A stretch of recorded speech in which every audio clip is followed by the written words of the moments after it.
Thanks for joining us at Right On Replicas, where we bring you the best scale model kit reviews on the planet. This review covers the re-released version of the Revell Stuka and the Tank Buster version, the JU 87G-1 in 1/48 scale. It's model kit number 85-5270, and Revell has rated this a skill level 4 for ages 12 and above, which suggesting about 5 hours of build time.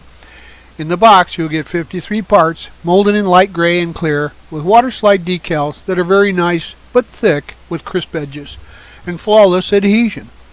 From the underwing cannons to the multi-piece canopy, this kit's an easy builder, with only a few issues.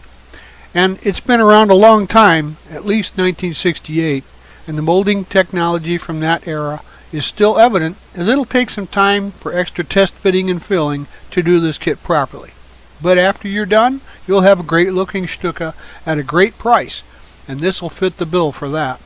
Overall dimensions are approximately 9 1/4 inch long, 12 1/4 inch wingspan, and 3 inches in height.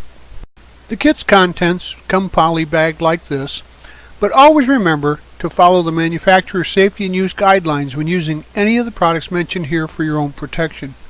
For this paint job, we'll be using some Tamiya acrylic XF1 flat black, some XF60 flat dark yellow, and some XF23 flat light blue. The rubber parts will be XF85 rubber black, and there will be XF81 flat dark green REF2 for the camo.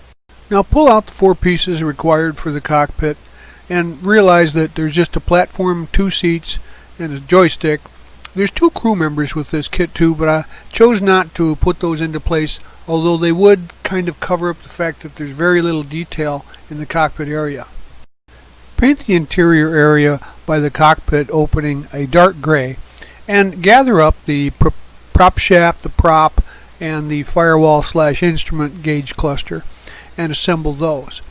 Then get ready to install the rest of the cockpit floor with the seats on it into the craft. Add the instrument cluster decal to the dash panel and install that too. Match up the 2 fuselage halves and glue those together, and use some rubber bands to keep them tight until the glue sets. You'll notice there are some seams here that'll have to be filled. The 2 fuselage halves fit pretty well together, but the underside has a little bit more pronounced seam there, as well as an attachment point where the sprue was at the injection site to fill for completion. Now if you look closely here, you'll see that there's some sprue marks there, so you'll need to take your time, sand it smooth, and then fill that along with the seam along the top and the bottom. I go over the kit at this point and clean any excess flash or pin marks, and I've filled the seam with some dry Dex powder that you mix. Filling medium is a matter of preference, and you can use any good quality modeling putty that you find at a model shop, or even some Bondo or 3M spot glazing putty for automotive use. You'll find the copyright mark here. Just shave it off and then sand it smooth with some sandpaper. Note the locations here that are being pointed out by the red arrows. These are the mounting holes for the wing mounted cannons, and you'll need to use your X-Acto knife blade tip or a small drill bit to open those up to accept them. Now you can assemble the wings by adding the pivot tube and the top wings to the bottom wings, and get those ready to mount onto the fuselage. Gluing the wing into place, you'll find that there's very little seams on the top side, but underneath there's several places that will need to be addressed. Test fit the parts for the landing gear, and then assemble those with the wheels inside the wheel pants. And you'll see some small gaps on each side of the wheel pants, so those will need to be filled also.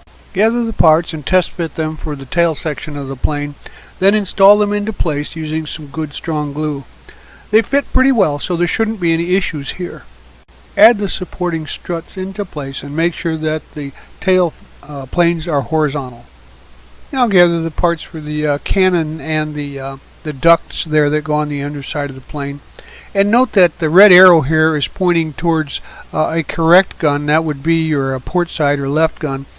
And the other one is actually just a duplicate of that. To make it correct, you would actually have to re-engineer the opening there to flip the stabilizer around so that the short side on both of them point toward the landing gear.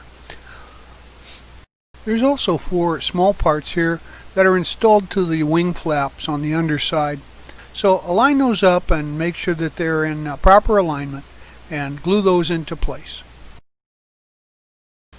Add the cannon mounts that run perpendicular to the leading edge there, just this side of where the mock-up is for the wheel spats. Gather the wing cannons and glue those into place on the wing mounts that we just added. Glue the landing gear into place and make sure everything's parallel with the fuselage. I sprayed another coat of white primer to look for any imperfections in the body. Here's a top view of the kit in primer to this point. I sprayed the bottom of the plane with the XF-23 light blue, which looks like the German light blue color for those aircraft. Because the top side had some darker camo, I was able to get by with a black Sharpie to accentuate the panel lines to give them some depth. But if you have a light color, it would bleed through and you'd need to airbrush them. I laid down some light green here for the camo pattern and then followed that up with a light sanding to take down some of the raised panel lines. And I followed that up with a splinter pattern of dark green camo. After the color coats had dried, I followed up with a gloss clear coat to provide some adhesion surface for the decals. I gave the body an overall black wash with some very thin black paint. To paint the yellow stripe on the fuselage, I taped it off with some good quality tape, and then I painted it flat white, followed up by the yellow that is used for the German aircraft. I used the same technique for the bottom and top wing tips.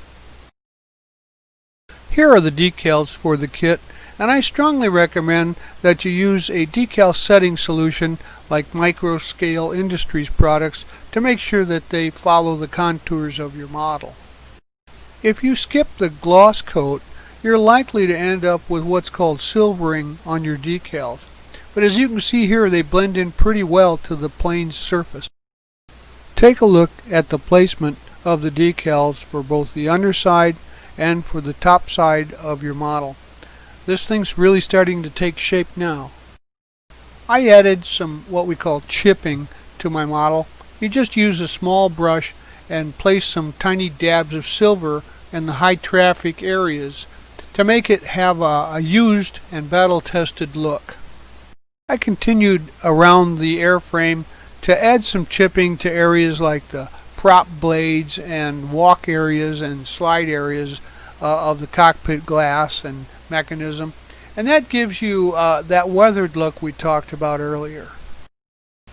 Now that all the weathering effects have been done, you should take and spray the plane again with some matte finish paint. Gather the pieces for the canopy, and I just paint the frame with a brush, and then I use a toothpick and some water to clean it up. If you use acrylic, it'll come right off. Now glue the canopy and the antenna mast into place on the fuselage. I used some stretched sprue for my aerial wire. The lower is the sprue, and then if you just slowly heat it up over a heat source like a lighter or a candle and pull it apart, it gets thinner and thinner, almost like thread to use for things like antenna masts or antenna wires. Well, there you have it. This is an older kit, and while the interior is a little sparse, the exterior has some great detail.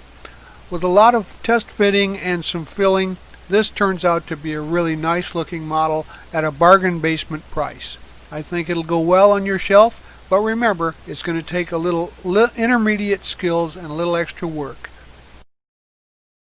We hope you've liked this step-by-step how to build it review, and so that you don't miss any more, please subscribe to our YouTube channel.